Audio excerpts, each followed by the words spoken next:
ఒక సమస్య మనం ఫేస్ చేస్తున్నప్పుడు అసలు ఏంటి, దాని మూలం ఏంటి? ఇప్పుడు వాళ్ళు ఏం చేస్తారు? 15 ఏళ్ల క్రితం రక్షింపబడి 15 ఏళ్ళు పాపంలో కొనసాగి అన్నీ కోల్పోయి నిష్ఠ దరిద్రులు అయిపోయి ఫైనల్గా చేయబోతున్నారు అన్నమాట ఆ పని. అప్పుల పాలైపోయి లాస్ట్ అటెంప్ట్ లాగా చేయబోతున్నారు ఆ పని. దానిలో సఫలత విఫలత, ఇక అది అయిపోయిందంటే వాళ్ళ లైఫ్ లేవు, ఇక ఆ స్థితికి వచ్చారు. అప్పుడు ఇక నేను చెప్పా, ఇప్పుడు మీరు చెప్పారు కదా, ఒప్పుకున్నారు కదా, ఇప్పుడు నాకు నచ్చింది.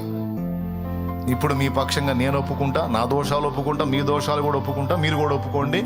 కనీసం ఇకనైనా మీరు మారు మనసు పొంది ఇక నుంచైనా ఆ తప్పుడు నడవడిని, ఆ తప్పుడు జీవిత విధానాన్ని వదిలేస్తే మరొక నూతన అధ్యాయం మీకు స్టార్ట్ అయ్యిద్ది. లేదు, పాస్టర్లు ఇంతే చెబుతారు, మనం అవన్నీ పట్టించుకుంటే ఎట్ట, మన పేకాట ఎట్ట, మన కోడి పందాలు ఎట్ట, మన వ్యభిచారం ఎట్ట, మన దొంగ వ్యవహారం ఎట్ట, మన దొరవారం ఎట్ట, మన ఆ వ్యవహారం ఎట్ట, ఈ వ్యవహారం ఎట్ట, సిగరెట్ వ్యవహారం ఎట్ట, బీడి వ్యవహారం ఎట్ట అని ఇక లేక వ్యవహారాలన్నీ మనం ఏడ మెయింటైన్ చేయాలి. పాస్టర్ల మాటలు వింటే ఇవన్నీ కాదులే, అయ్యే ఇయ్యే అనుకొని నువ్వు నీ పాపంలోనే కొనసాగుతాను అంటే దరిద్రత కంటిన్యూ అయింది. ఇక్కడ నాకు కావాల్సింది దేవుడు అని చెప్పేది ఏంటంటే, రక్షింప నేరక ఉండినట్లు యెహోవా హస్తం కూర్చోగల అబ్బాయి, నేనేం ఈనుండి కాదురా. నీకు ఏదైనా చేద్దామంటే నీ దోషాలను చూస్తుంటే నాకు మండుతుంది. నువ్వు చేసిన చేష్టాలు నాకు కనపడుతున్నాయి, చూస్తే నాకు పిచ్చరేగుతుంది. నీకేం చేయబుద్ధి కావట్లే, ఇంకా మొత్త బుద్ధి అవుతుంది నేను చూస్తే. ఇప్పుడు నేనేం చేయమంటావు బ్రో అంటే, మారు మనసు పొందు, ఒప్పుకో.